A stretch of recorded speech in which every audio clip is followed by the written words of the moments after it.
Welcome to the presentation on Level 2 Addition. Well, I think we should get started with some problems, and hopefully as we work through them, you'll have an understanding of how to do these types of problems. Let's see. Let me make sure the pen tool is correct. Okay. Let's say I had 11 plus 4.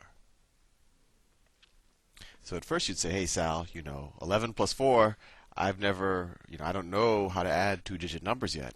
Well, there's a couple ways we can think about this. First, I'll show you how all you have to know is how to add one-digit numbers, and you could use something called carrying to solve the whole problem. And then we'll actually try to visually represent it to show you how you could actually do this type of problem in your head as well. So what you do with these types of problems is you first look at the rightmost digit on the 11. We call this the ones place, right? Because this one is 1, and we call this the tens place. And I know I'm going to confuse you a lot, but that's just so how everything looks. That's so everything looks easier later on. Okay. So you look at this ones place. You say there's a 1 there. You take that 1 and you add it to the number right below it. So 1 plus 4 is 5. You knew that, right? Right? You know that 1 plus 4 is equal to 5. And that's all I did here. I just said this 1 plus this 4 is equal to 5. Now I go to this one. This one plus, well, there's nothing here other than a plus sign, and that's not a number. So this one plus nothing is 1. So we put a 1 here. And we get 11 plus 4 is equal to 15. And just so you know that the system actually works, let's actually draw it out in a couple of different ways just to give you the intuition of 11 plus 4. So if I had, let's say, 11 balls, let's see. 1, 2, 3, 4, 5, 6, 7, 8, 9, 10, 11. That's 11, right? 1, 2, 3, 4, 5, 6, 7, 8, 9, 10, 11. I should do it like they do in Sesame Street. 1, 2, 3, 4, 5, 6, 7, 8, 9, 10. Oh, actually, I think I messed up. It's 11. Anyway, it's early. I'm being a little ridiculous. Okay, so that's 11, and we're going to add 4 to it. So 1, 2, 3, 4. So now all we have to do is count how many total circles or balls we have now. So it's 1, 2, 3, 4, 5, 6, 7, 8, 9, 10, 11, 12, 13, 14, 15. 15. And I don't recommend that you do this every time you do a problem because it'll take you a long time. But hey, if you ever get confused, it's better to take a long time than to get it wrong. And let's think about another way of representing this, because I think different visual approaches appeal in different ways to different people. Let's draw a number line. I don't know if you've seen a number line before, but you're going to see it now. And a number line, all I do is I draw out all the numbers in order. So it's 0, 1, 2, 3, 4, 5, 6. I'm doing them small so I know I can get to 15.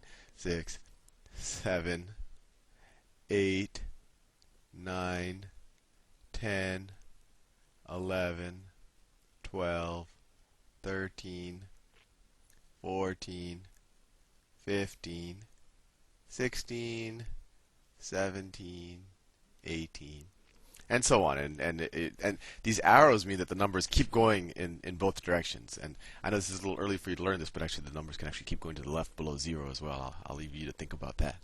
But anyway, so let's go back to this problem. So we have 11. So let me circle 11. Let me see where 11 is on the number line. 11 is here, right? This is 11. And we're adding 4.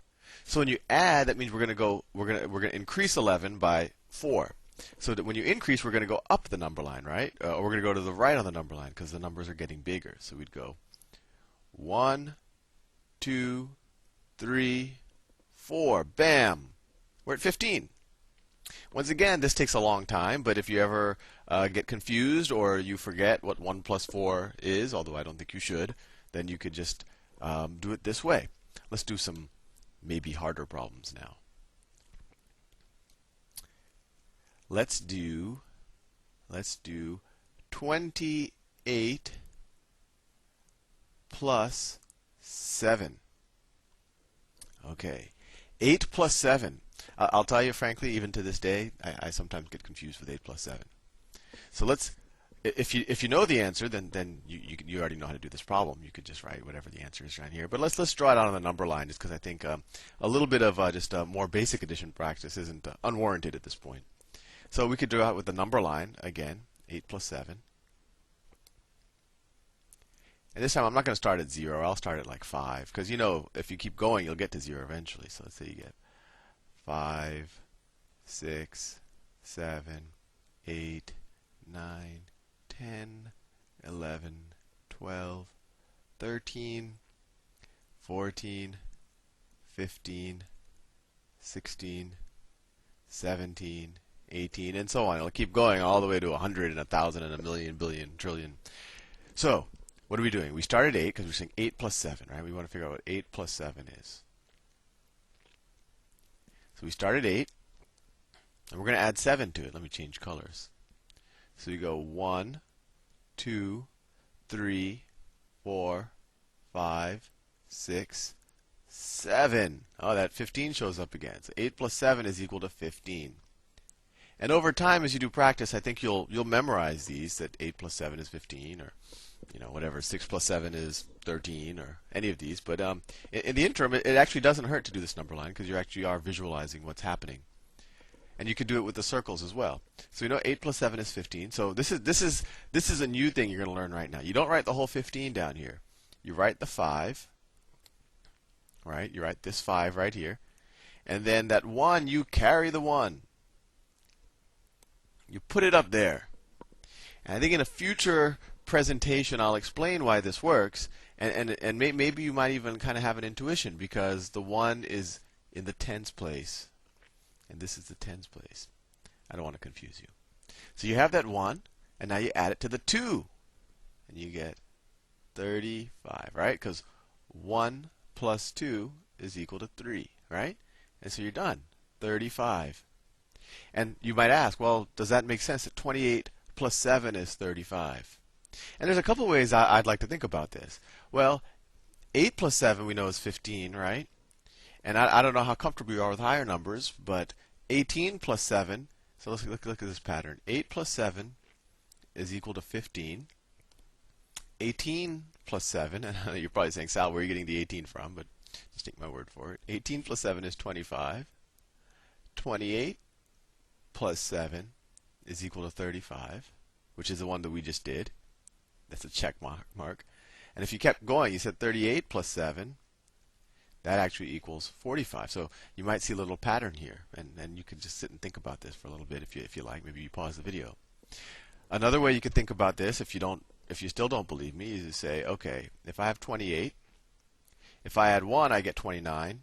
If I add 2, I get 30. If I add 3, I get 31. If I add 4, I get 32. If I add 5, I get 33. If I add 6, I get 34. And if I add 7, I get 35 again, right? All I did is I kept saying, oh, if I add one more, I'll get a number a little bit larger. So let's do some more problems, and I think we'll do a couple more, and we'll just do it a little faster, because I think you might get what we're doing here now. Let's do a hard one. Let's do 99 plus 9. So what's 9 plus 9? So if you don't know what it is, you could work it out either using the number line or drawing the circles, and that's a fair way to do it, although you should eventually kind of know it. 9 plus 9, it turns out, is 18. 9 plus 9 is equal to 18. So 9 plus 9, you put the 8 down here, and you carry the 1. And now you just say 1 plus 9. Well, you know what 1 plus 9 is. 1 plus 9 is equal to 10. And so there's no way to carry this 1, so you write the whole thing down here. So 99 plus 9 is equal to 108. Let's do one more problem. Let's say 56 plus 7. Well, what's 6 plus 7? Well, 6 plus 7 is 13, right? And if you get confused, draw out everything again. And then you get 1 plus 5. 1 plus 5 is 6, 63. And you might want to give yourself a bunch of problems, and I think you're also now, if you understand what we did, ready to try the level 2 addition problems. Have fun.